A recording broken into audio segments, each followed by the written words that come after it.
Thank you all very much for coming to this session. I know that I am one of four, and you chose to come here, and I'm happy about that. So just to start off with, show of hands, who actually is a member of Toastmasters, at least in some small part, with the idea of maybe making money speaking at some... Nice, nice. Well, this is where the fun stuff starts, at least for me. And I get really excited about this kind of stuff, and you'll see that. I don't hide my excitement well. But a lot of times, you all just came from the opening, the keynote speech from Ed Tate, who's fantastic. I hope you agree. I thought it was outstanding. But he talks a lot about, you see a speaker like that, and you automatically assume that what we're talking about is getting, like, literally to the top of the mountain. And sometimes it can be intimidating to think, gosh, I don't know that I can be a professional speaker the way Ed Tate is, or the way some of the other professional speakers out there are. And I will cover some of that in this presentation because I'm trying to get there myself. But I'm also going to talk a lot about the more basic stuff, like how can you spend a Thursday night and go to a local community center and give a course, and 2 weeks later get a check for $150. Right? Not bad, right? Most people here have jobs or businesses or whatever, and the fact is that you can go out and speak for a profit, even if you're only making $100 or $50. It's a little bit of extra money, and we'll talk about that a lot. And then the thing is that once you start getting into that, you tend to leapfrog forward, and other opportunities come your way. But before we get started, I always get asked about this because I have a doozy of a last name, and people never know how to pronounce it, so I made a slide about it. My name is pronounced Schwerdtfeger, so I should have run for governor, but I missed my chance. I really should have, because I'm convinced I would have gotten votes. But anyway, I didn't, and that's okay. But that's how you pronounce my last name. Okay, so what we're going to talk about today is really a simple agenda. We're going to talk about why. We're going to talk about some of the nuts and the bolts, and we're going to talk about the money. So that's what we're going to do in the next 35, 40 minutes. Hopefully get some questions at the end.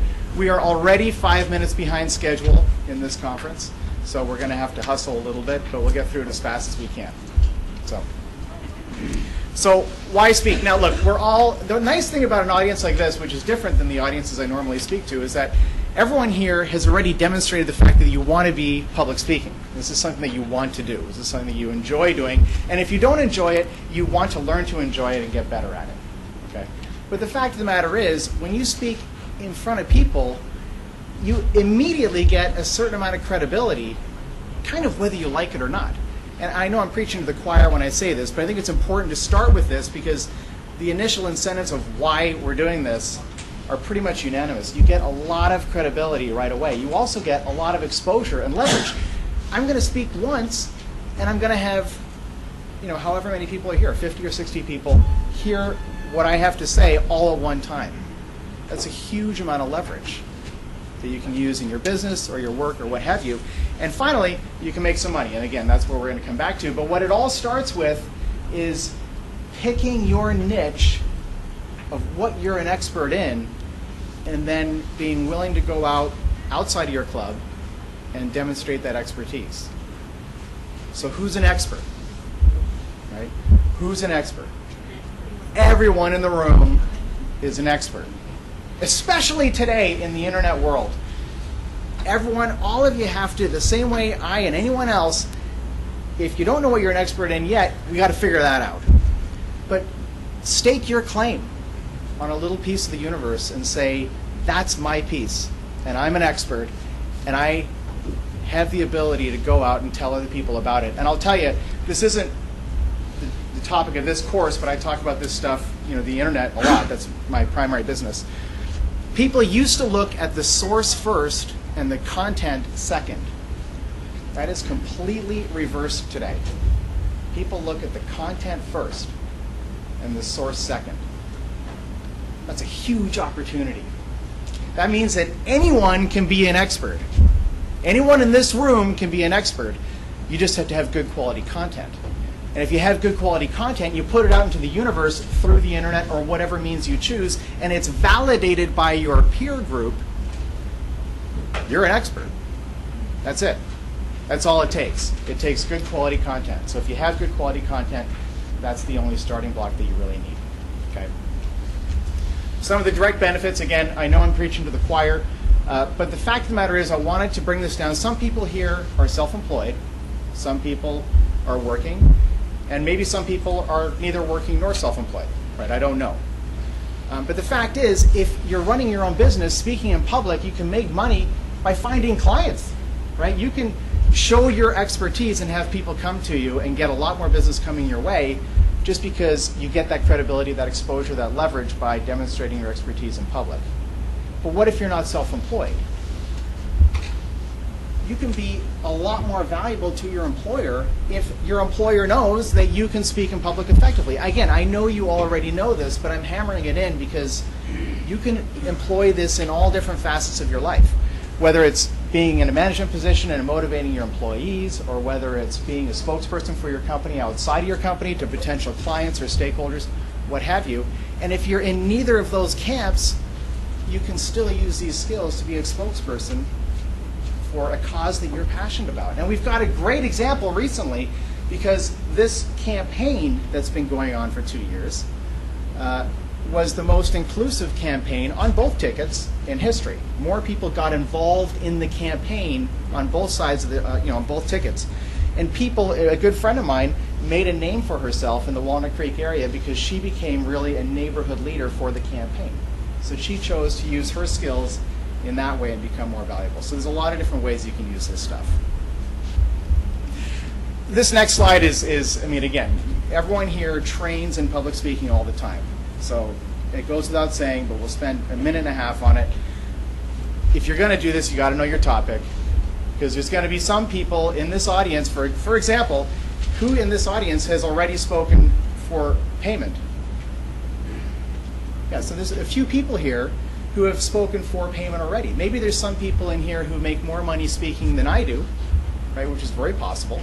So there's people at all levels, and people who come to hear you speak on whatever topic it might be, they might know more about it than you do. It's possible. Not for long, but at the starting point, they might. So you got to know your topic. You got to know what your message is, and Ed Tate just spoke about that. The structure, Ed Tate spoke about this too, and I really agree, because the introduction is more than just a mechanical part of your presentation. It's the engagement of your audience. It's starting the conversation and taking you out of whatever was happening outside into what we're talking about here. And the conclusion is even more important, because that's your finishing message. That's what you send them off on their way with.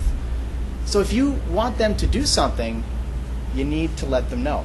And that's what the conclusion's all about. So again, preaching to the choir, but it's for some of the other audiences that I speak to, it's certainly important. Practice is king. But let's look at the opportunities, and this is really the guts of today's workshop. So who's looking for speakers? There's a lot of people looking for speakers. And it doesn't have to be that hard. It doesn't have to be winning the World Championship of Public Speaking in Toastmasters. It doesn't have to be a monumental task. The local community organizations, right? Rotary clubs, Kiwanis clubs, Lions clubs. These clubs meet every week, and they're looking for speakers. And we're going to talk about that in just a second, okay? Because that's a huge opportunity, really. The local adult education centers, and there's a ton of them. They're looking for programs all the time. They have people, quite often young people, who are their program directors, who are looking for programs to put people in seats. And if you submit a proposal, we're going to talk about this in a second, that is going to draw a crowd, they will take you in sight unseen. You'd be amazed how quickly that can happen. And you get in front of audiences. Okay? Trade shows and conferences, this is a conference. I submitted a proposal for this workshop, right, along with a bunch of others. And I had to go through a process and go do an audition and jump through a couple of hoops. And they said, okay, come on in. And now I get the opportunity to speak to all of you. There's opportunities to do that. And then at the end of the line is marketing directly to the public. It's often expensive, but you can do it, and we'll talk about that as well.